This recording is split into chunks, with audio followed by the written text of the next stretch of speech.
Now to the controversy caused by that mom who put her 7-year-old daughter on a strict diet and wrote about the experience in Vogue magazine. One site called the article the worst in Vogue's history, with critics calling the mom's regime a form of child abuse. But she is standing by her decision and the results.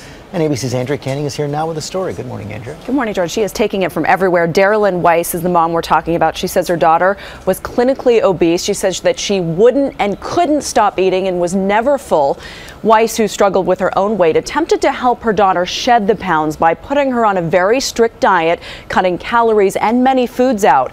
This mom, as George said, is now being attacked online because of her daughter's young age and admits she is now considered a pariah among the other mothers in her circle. Author Dara-Lynn Weiss has been called everything from cruel to abusive for forcing her daughter B to go on a strict diet at just 7 years old and then writing about it. In her new Vogue article, Weiss recalls the day, quote, B came home from school in tears, confessing that a boy at school had called her fat. The incident crushed me, but it was a wake-up call. While Weiss says B is now 16 pounds lighter, a year ago she was diagnosed as clinically obese. So Weiss turned to a plan similar to Weight Watchers, with a more kid-friendly red light, green light, eat right approach.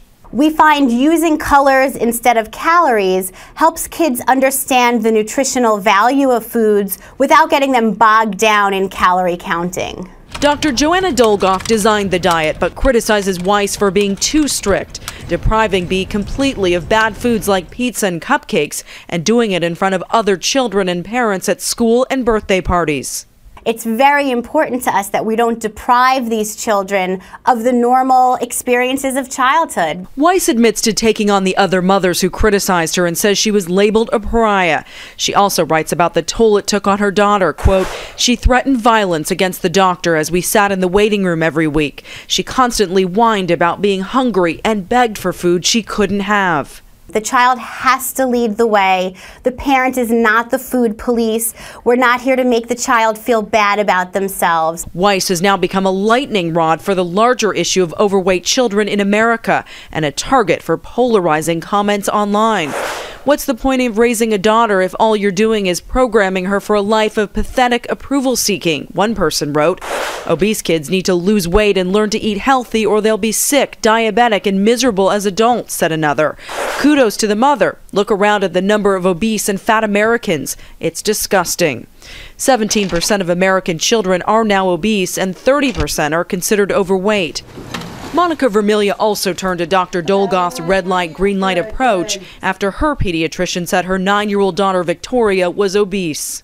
I needed to learn as a mom how to prepare foods better, and that's why I needed the help also.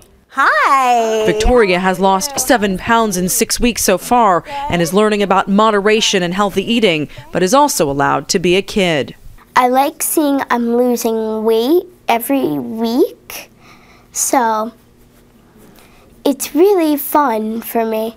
As for B, she's now at a healthy weight. Her mother writes in Vogue, quote, she is different. At this moment, that fat girl is a thing of the past. A tear rolls down her beautiful cheek. Dara-Lynn Weiss is now working on a book about her struggle to get her daughter to lose weight. It's reportedly entitled The Heavy, and she says that even after losing the weight, B does remain somewhat scarred from the experience, but is also very happy for the way that she looks now. And you checked in with our Dr. Richard Besser on what he recommends, this whole issue of dieting in young kids. Dr. Besser is very against dieting and deprivation. You know, it's really more of a lifestyle change and starting to slowly introduce healthier foods for children, fruits and vegetables, trying to sneak them in. I do that with smoothies with my kids. I call them ice cream smoothies. It's got everything in there, squash, carrots, strawberries, and they think they're eating junk food. Healthy eating.